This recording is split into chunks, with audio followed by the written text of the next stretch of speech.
सामान्य बुद्धि के किसी व्यक्ति के मन में एक बात सहज ही उठती होगी कि चीन ने अपनी उत्तरी सीमा की रखवाली के लिए बहुत ऊंची दीवार बहुत पहले बनवा ली थी। तो फिर बाद में चीन ने वो दीवार फांदकर ही अपनी सीमा का विस्तार किया होगा।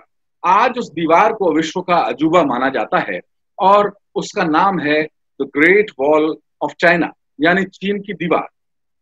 भारत के बड़े सरहदी भूभाग पर कब्जे के ख्वाब देखने वाले चीन पर विस्तारवादी होने का आरोप आज का नहीं, बहुत पुराना है। आइए समझते हैं चीन के गणराज्य बनने के बाद भारत के साथ उसके ऐतिहासिक रिश्तों में बहुत सी गांठें कब से लगने लगी थी।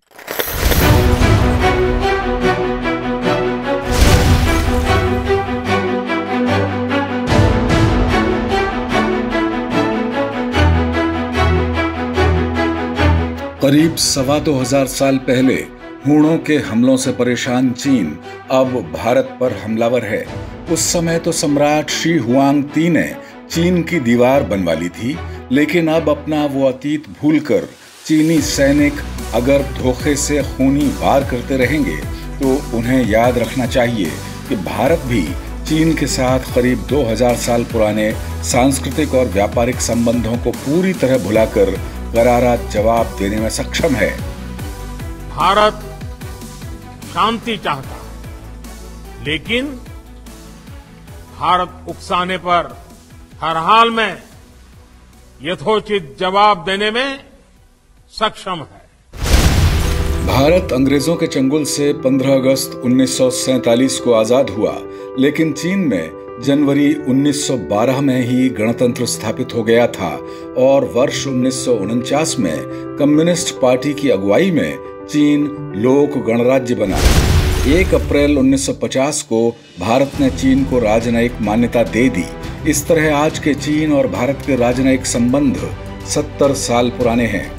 भारतीय राजनीति के मौजूदा नरेंद्र मोदी युग में हमने चीन के साथ कूटनैतिक रिश्तों को सितंबर 2014 में अहमदाबाद में साबरमती नदी किनारे झूला झूलते हुए और अप्रैल 2018 में कोरोना की प्रयोगशाला वुहान शहर की ईस्ट लेक में नौका विहार करते हुए भी देखा है। बड़ी उम्मीद बंधी, लेकिन इस बीच 2017 में 73 दिनों तक चले डोकलाम गतिरोध को हमें नहीं भूलना चाहिए। डोकलाम विवाद हल होने के बाद मोदी जिनपिंग की मुलाकात ब्रिक्स सम्मेलन में फिर से हुई। इससे पहले वर्ष 2005 में भारत चीन राजनयिक संबंधों की 55वीं सालगिरह दिल्ली में धूमधाम से मनाई गई। इस मौके पर चीन के तत्कालीन प्रधानमंत्री ने वर्ष 2003 में दोनों देशों के बीच चीन भारत संबंधों के सिद्धांतों और पूर्ण सहयोग संबंधी डिक्लेरेशन पर बनी सहमति का जिक्र खास तौर पर किया।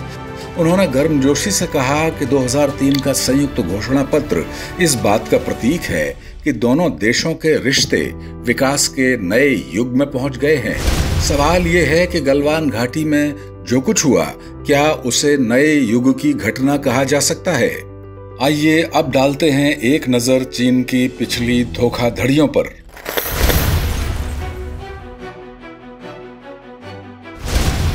नए चीन के साथ संबंधों को लेकर करीब 1 दशक तक भारत को खुशफहमी रही, लेकिन जब चीन ने तिब्बत पर कब्जा करना चाहा तो भारत ने आंखें तरेर दी। तिब्बत पर चीन के शासन को मान्यता के मसले पर चीन का भारत विरोधी रुख बड़े तनाव की वजह बन गया। मार्च 1959 में भारत ने तिब्बती धर्मगुरु दलाई लामा को शरण दी। चीन चिढ़ गया। LAC पर छिटपुट झड़पें होने लगी। चीनी सैनिकों ने 10 जुलाई 1962 को चुशुल इलाके में भारतीय चौकी को घेर लिया। उन्होंने लाउड स्पीकर पर भारतीय सेना के गोरखा जवानों से अपील की कि वे भारत के लिए युद्ध नहीं लड़ें। प्रसंगवश याद दिला दूं कि ईस्ट इंडिया कंपनी और नेपाल के सम्राट के बीच 1816 में हुई सुगौली संधि के बाद भारतीय सेना में गोरखाओं की भर्ती को मंजूरी दी गई थी। 204 साल पहले हुई वही संधि आजकल दोबारा चर्चा में है, क्योंकि चीन के उकसावे पर नेपाल ने भी अपने नक्शे में कुछ भारतीय इलाके शामिल करने की कार्रवाई कर दी है। 20 अक्टूबर 1962 को भारत चीन युद्ध की शुरुआत हो गई। चीन ने लद्दाख और नेफा में मैकमोहन लाइन का उल्लंघन कर हमला बोल दिया। भारत को इसकी कोई आशंका नहीं थी। भारतीय संसद में चीन को अपनी धरती से खदेड़ने के लिए प्रस्ताव पारित किया गया। 14 नवंबर को घमासान फिर शुरू हुआ, लेकिन 21 नवंबर 1962 को चीन ने एक तरफा युद्ध विराम घोषित कर दिया। क्योंकि भारत को चीन के इस हमले की आशंका नहीं थी, इसलिए इस युद्ध में आखिरी तौर पर चीन का पलड़ा ही भारी रहा।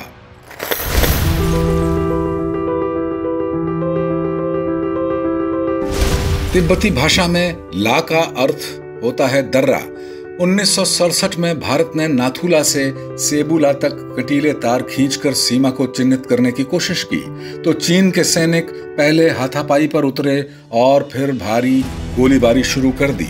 सितंबर-अक्टूबर 1967 में सिक्किम तिब्बत सीमा पर नाथुला के पास चो ला में भीषण घमासान हुआ। चीन को पीछे धकेल दिया गया। भारत के 80 जवान शहीद हुए और चीन के करीब 400 सैनिक हलाक कर दिए गए।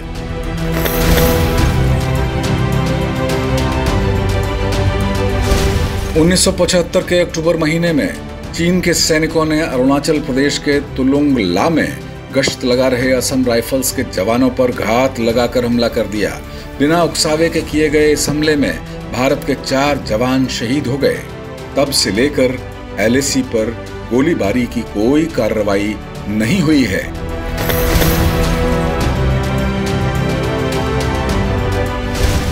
तवांग के उत्तर में समदोरांग चू इलाके में भी भारत और चीन के सैनिकों के बीच टकराव की गंभीर स्थिति बनी थी।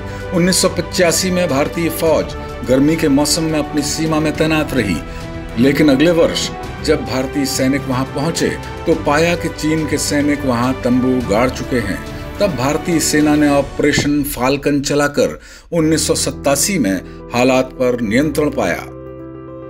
ये भी जान लें कि भारतीय संसद में पेश आंकड़ों के अनुसार वर्ष 2016 में चीन ने LAC पर 273 बार आक्रामक रवैया अख्तियार किया। वर्ष 2017 में आंकड़ा बढ़कर 426 पहुंच गया। वर्ष 2018 में चीन की सेना ने LAC पर 326 बार आक्रामक रुख अपनाया। साफ है कि चीन LAC पर लगातार दबाव बनाने के इरादे से भारतीय सैनिकों को उकसाता रहता है। अब जरा थोड़ा और पीछे लौटते हैं। जून 1954 में चीन के तत्कालीन प्रधानमंत्री जो एनलाई के भारत दौरे के मौके पर पंचशील सिद्धांत पर सहमति बनी। पंचशील यानी एक दूसरे की प्रभुसत्ता और अखंडता का सम्मान करना, एक दूसरे पर आक्रमण नहीं करना, एक दूसरे के अंदरूनी मामलों में दखल नहीं देना, समानता और आपसी लाभ की नीति का पालन करना और शांतिपूर्ण सह अस्तित्व की नीति पर भरोसा रखना। इसके बाद हिंदी चीनी भाई भाई का नारा भी बुलंद हुआ।